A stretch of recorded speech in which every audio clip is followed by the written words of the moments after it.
Introduction to dynamic programming. So the goals here are just to talk about the dynamic programming paradigm in general. This should be a fairly quick set of lecture slides. Just to preface this is not something to be sort of intimidated by. Sometimes even the sound of dynamic programming sounds like it could be a really complex procedure, but really, this is one of my favorite quotes for it. It's just a glorified form of brute force, but you're caching some of the results so you're not repeating your computations. So you can think of this as just speeding up an algorithm when it frequently is going to repeat the same computations over and over. All right, so when we talk about dynamic programming, what we're talking about is a design technique, a design paradigm. So you could contrast this to greedy algorithms or divide and conquer or iterative algorithms. And it's usually going to take one of two forms, or I guess always is going to take one of two forms.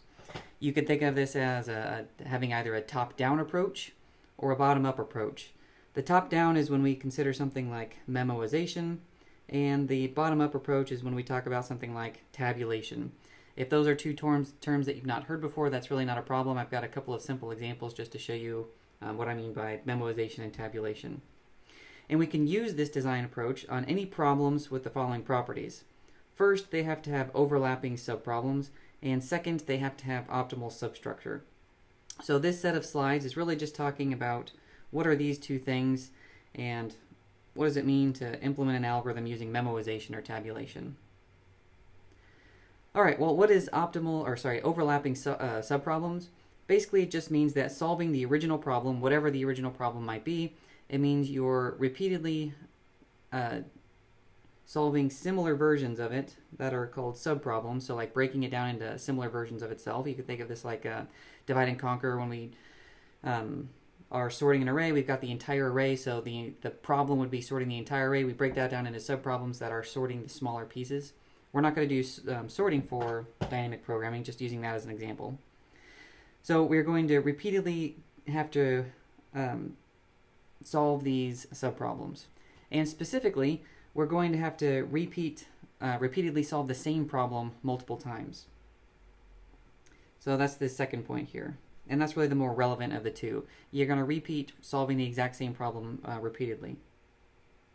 So a good example of this is the Fibonacci sequence.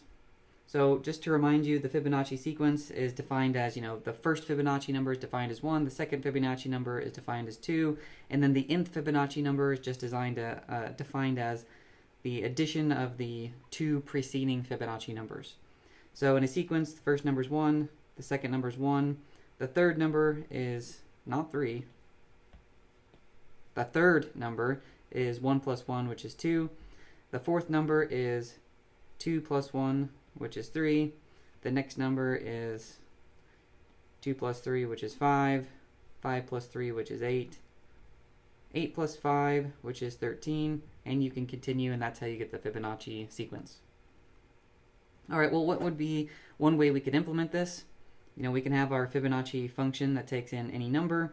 And if that number is 1 or 2, under those circumstances, we just return 1. Otherwise, this is just a recursive function. And for the nth number, we just return Fibonacci of n minus 1 and n minus 2, and eventually both of those cases will hit the base case and we'll sort of cascade our results all the way back up. All right, well, let's break down why this might be sort of an undesirable way to implement the Fibonacci sequence. If I call Fibonacci on 6, what does that do? Well, it's not a base case, so it's going to call Fibonacci on 5 and 4. Well, what does 5 do? 5 is going to need to compute 4 and 3, and 4 is going to need to compute 3 and 2. What is this Fibonacci for? It computes 3 and 2. The Fibonacci of 3 computes 2 and 1, and so on.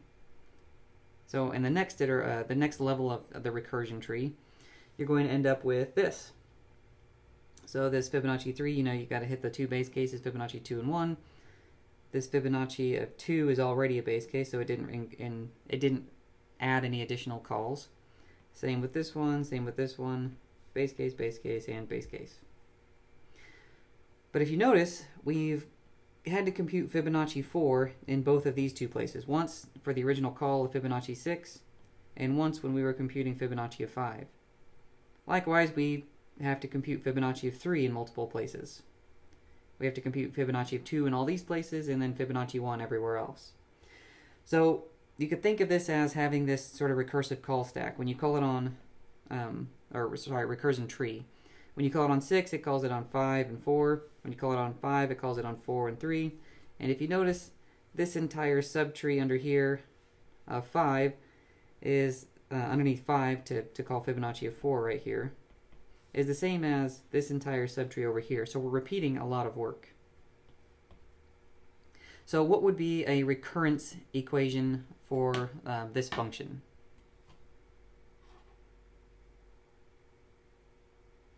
Well, this recurrence turns out to be fairly simple. If I call on t of n, it really is just the Fibonacci recurrence. So that's our recurrence equation for this function. What is the time complexity of this function?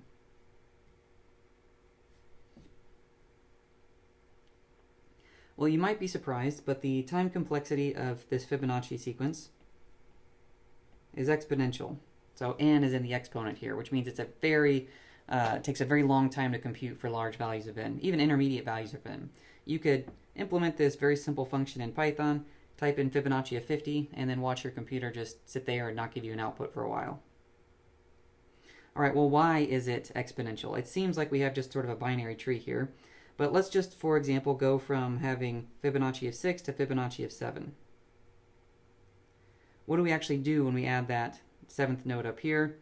Well, when we do that, we have to copy this entire node worth of data, worth of computations, and do the same thing over here. So just by going one level deeper in the tree, we've basically almost doubled the amount of work we had. All right, so how much work do we really need to do? Well, I wish I would have deleted the lines from the previous time I went over these slides. But really, we just have 6 different calls. We call Fibonacci on 6, we call it on 5, we call it on 4, 3, 2, and 1, and everywhere else is just repeating those exact same calls. So if we can just save that data away, we don't have to repeat those computations, and we can get rid of that exponential running time. So let's look at an improved version of the Fibonacci sequence. So this is all the code that we had from before. We still have the same base case, and we still have the same recursive case, and we're still returning the same value. But now we're going to add just a little bit of extra work here in the middle. If we have already seen Fibonacci of n, then we're just going to return the value that we've already computed. So that's called a memoized value or a cached value. So that's not memorized, it's memoized. And if we haven't seen it before, then we actually need to compute it. But now that we've computed it, we're going to save that value away here.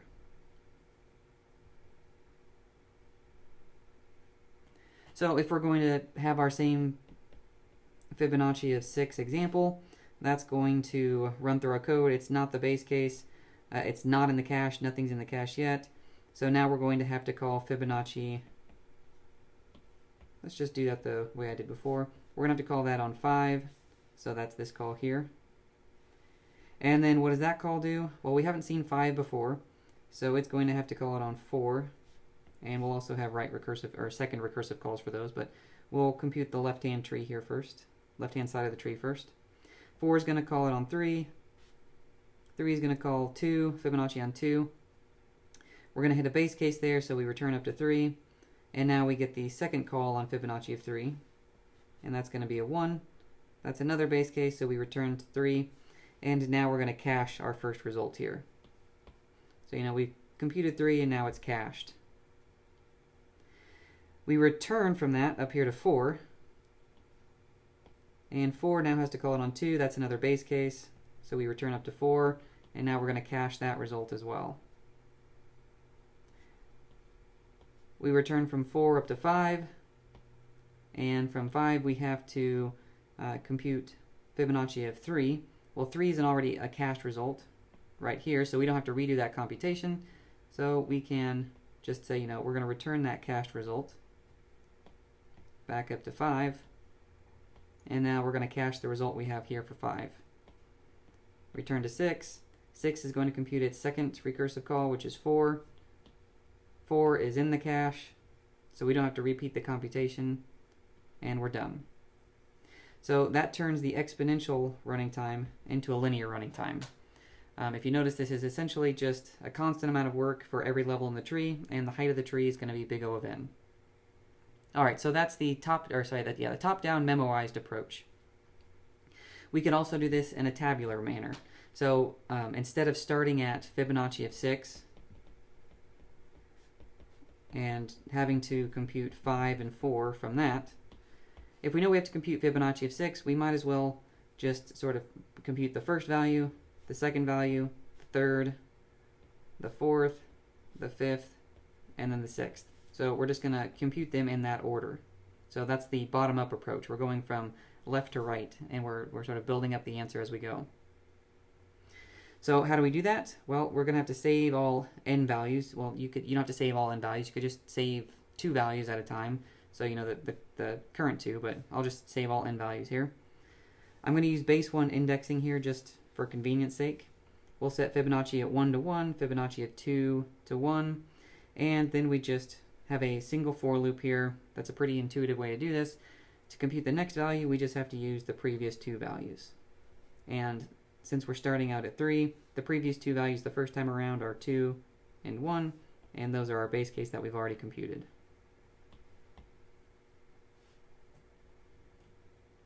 All right, well, next up is talking about the second property. This was the overlapping subproblems property. The second property is optimal substructure, and it's easier to show that in a different example than Fibonacci sequence.